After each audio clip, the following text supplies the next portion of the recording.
Assalamualaikum warahmatullahi wabarakatuh. Asyhadu an la ilaha illallah wa asyhadu anna Muhammadan abduhu wa rasuluh.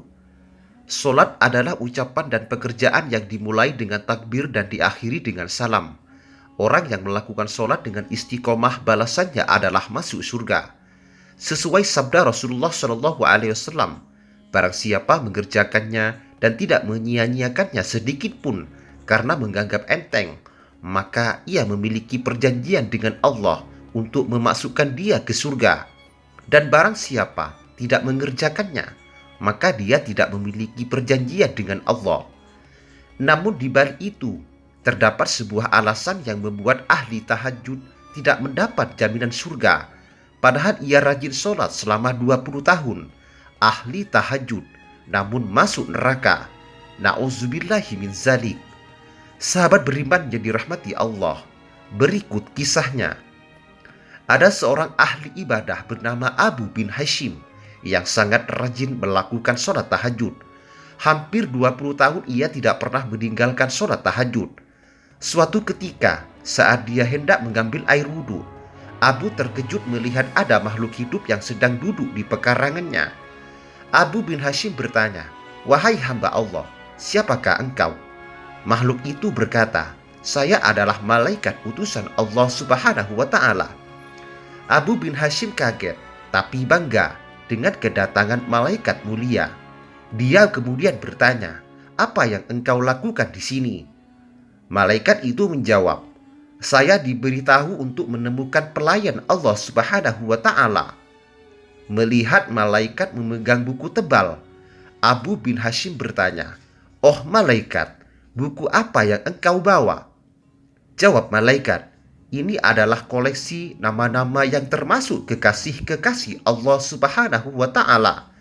Mendengar jawaban malaikat, Abu bin Hashim berharap ada namanya di sana. Lalu ia bertanya, "Oh malaikat, apakah namaku ada di sana?" Abu bin Hashim percaya dan sangat yakin namanya ada di dalam buku tersebut. Ingat ibadah solat yang selalu ia lakukan. Di hati Abu bin Hashim penuh kebanggaan dan ia ingin segera tahu jawabannya. Karena memang selalu melakukan solat tahajud setiap malam, solat dan solat di sepertiga malam. Ia ingin segera mendengar jawaban malaikat. Lalu ia bertanya yang kedua kalinya, "Oh malaikat, apakah namaku ada di sana?" Abu bin Hashim percaya bahwa namanya ada di dalam buku tersebut. Mengingat ia melakukan sholat tahajud setiap malam, sholat dan sholat untuk Allah Subhanahu wa Ta'ala pada sepertiga malam. "Baiklah, saya akan buka," kata malaikat sambil membuka bukunya yang besar. Dan setelah dibuka dan dicari-cari, rupanya malaikat tidak menemukan nama Abu bin Hashim di dalamnya. Dia tidak percaya. Abu bin Hashim meminta malaikat untuk mencarinya lagi. Malaikat mencari lagi dengan lebih teliti. Lalu malaikat menjawab, "Itu benar, namamu memang tidak ada dalam buku ini," kata sang malaikat. Abu bin Hashim bergetar dan jatuh di depan malaikat. Dia menangis begitu banyak. "Kehilangan diri saya yang selalu berdiri setiap malam di tahajud dan bermunajat, tapi nama saya tidak ada dalam kelompok pecinta Allah," keluhnya. Melihat itu, malaikat berkata, "Wahai Abu bin Hashim, saya tidak tahu Anda bangun setiap malam saat yang lain tidur, wudhu dengan air dingin di saat orang lain tidur. Ketahuilah, wahai Abu bin Hashim, tanganku ini dilarang oleh Allah menuliskan namamu di buku ini. Apa penyebabnya? Apa penyebabnya, wahai malaikat?" Tanya Abu bin Hashim dengan penasaran. "Anda bersedia pergi ke Allah, tapi Anda bangga pada diri sendiri dan bersenang-senang memikirkan diri sendiri. Di sebelah kanan perut Anda ada orang sakit atau lapar.